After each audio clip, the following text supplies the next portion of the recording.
Well, this is a very exciting day. U.S. President Donald Trump launched his Board of Peace from the World Economic Forum in Davos, Switzerland. The organization was initially designed to cement Gaza's rocky ceasefire and was endorsed by a United Nations Security Council resolution as part of Trump's Gaza peace plan. Trump, who will chair the board, says he thinks it will eventually tackle conflicts worldwide. Board members also include U.S. Gaza negotiators Jared Kushner and Steve Whitkoff, and former British Prime Minister Tony Blair. Leaders from around the world have signed up to participate. Those joining include Turkey and Saudi Arabia, while traditional Western U.S. allies have been more cautious. Trump said permanent members must help fund the board with a $1 billion payment. France said it will not join the Board of Peace for now because its charter does not correspond with the UN resolution to resolve the war in Gaza, and some of the charter's elements were contrary to the UN Charter. The decision by France and other nations not to sign up comes as no surprise to Yossi Meckelberg, Senior Consulting Fellow, Middle East and North Africa Program at Chatham House. And if this Board of Peace, is it going to rival the United Nations? Is it about sidelining the norms created after 1945, based as expressed in the UN Charter, in the Universal Declaration of Human Rights, the Geneva Convention?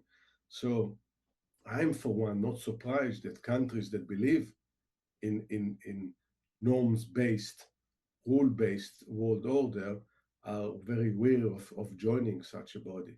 UN Deputy Spokesperson Farhan Haq was asked about the relationship between the board and the global organization. Is the Secretary General of the view that the Board of Peace itself undermines the work of the United Nations? Is this a competing organization? There have been any number of organizations, regional organizations, defense alliances, and others that have coexisted with the UN over the 80 years that the UN's been in existence. It's too early to tell what the Board of Peace will look like. One thing we are aware of is, of course, that the Security Council has endorsed the Board of Peace strictly for the work on Gaza. And of course, we continue to abide by that resolution. What happens in the future, we'll have to see.